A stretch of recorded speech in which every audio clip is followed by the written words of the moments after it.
മിശിഹായിൽ പ്രിയമുള്ളവരെ, നമ്മുടെ ജീവിത സാഹചര്യങ്ങളിൽ ദൈവാനുഗ്രഹം പ്രാപിക്കുവാനായിട്ട് നാം ചെയ്യേണ്ട മൂന്നാമത്തെ കാര്യത്തെക്കുറിച്ചാണ് ഇന്ന് നമ്മൾ വിചിന്തനം ചെയ്യാൻ പോകുന്നത്.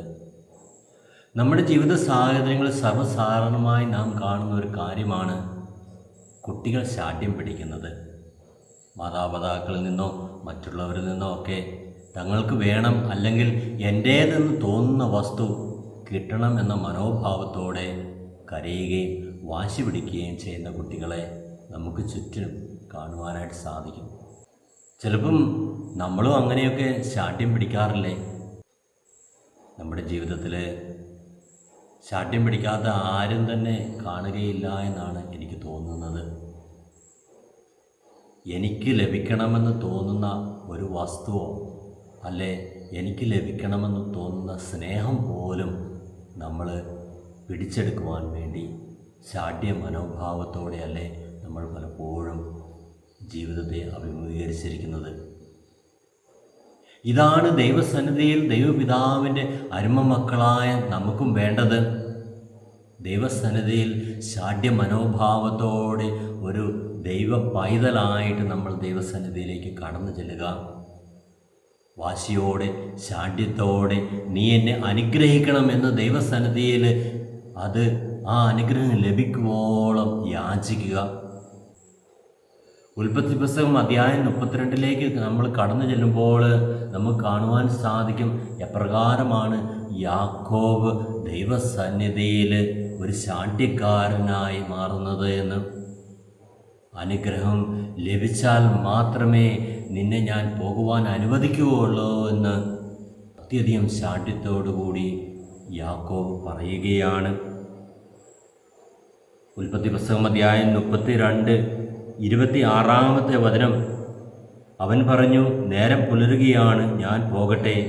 യാക്കോബ് മറുപടി പറഞ്ഞു, എന്നെ അനുഗ്രഹിച്ചിട്ടല്ലാതെ അങ്ങേ ഞാൻ വിടുകയില്ല. പിന്നീട് നമുക്ക് കാണുവാനായിട്ട് സാധിക്കും. അപ്പോൾ അവൻ പറയുന്നുണ്ട്, ഇനിമേൽ നീ യാക്കോബ് എന്നല്ല ഇസ്രായേൽ എന്ന് വിളിക്കപ്പെടും, കാരണം ദൈവത്തോടും മനുഷ്യരോടും നീ മല്ലടിച്ചു ജയിച്ചിരിക്കുന്നു എന്ന്. പ്രിയമുള്ളവരെ, നമ്മളെല്ലാവരും ഇങ്ങനെ ദൈവസന്നിധിയിൽ ശാഠ്യം പിടിച്ച് ദൈവാനുഗ്രഹം എനിക്ക് വേണമെന്നുള്ള ആ വലിയൊരു നിശ്ചയദാർഢ്യത്തോടു കൂടി നമ്മൾ ദൈവസന്നിധിയിലായിരിക്കുമ്പോൾ മാത്രമേ നമുക്ക് നമ്മുടെ ജീവിതത്തിൽ ദൈവാനുഗ്രഹം പ്രാപിക്കുവാനായിട്ട് സാധിക്കുകയുള്ളൂ. നമ്മുടെ ജീവിതത്തിലുണ്ടാകുന്ന പ്രശ്നങ്ങളെ, നമ്മുടെ ജീവിതത്തിലുണ്ടാകുന്ന വേദനകളെ, നമ്മുടെ ജീവിതത്തിലേക്ക് കടന്നു വരുന്ന പ്രതിസന്ധികളെ സധൈര്യപൂർവ്വം തരണം ചെയ്തുകൊണ്ട് എന്നെ ദൈവം അനുഗ്രഹിക്കും എന്നുള്ള ആ വലിയ മനോഭാവം ഉൾക്കൊണ്ടുകൊണ്ട് ജീവിക്കുവാനുള്ള കൃപയ്ക്ക് വേണ്ടി നമുക്ക് ഏവർക്കും പ്രാർത്ഥിക്കാം. കർത്താവായ ഈശോയെ, ഇന്നേ ദിവസം ഞാൻ എന്നെ തന്നെ അങ്ങയുടെ സന്നിധിയിലേക്ക് സമർപ്പിക്കുകയാണ്. കർത്താവേ, അങ്ങയുടെ മകളായ എന്നെ കർത്താവെ അനുഗ്രഹിക്കണമേ.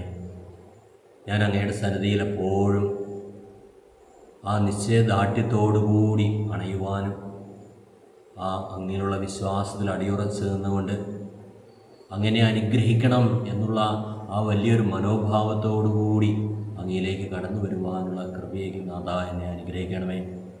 നമ്മുടെ കർത്താവ് ഈശോ മിശിഹായുടെ കൃപയും പിതാവായ ദൈവത്തിൻ്റെ സ്നേഹവും പരിശുദ്ധാത്മാവിൻ്റെ സഹവാസവും നാം എല്ലാവരിലും ഉണ്ടാകുമാറാകട്ടെ, ഇപ്പോഴും എപ്പോഴും എന്നേക്കും.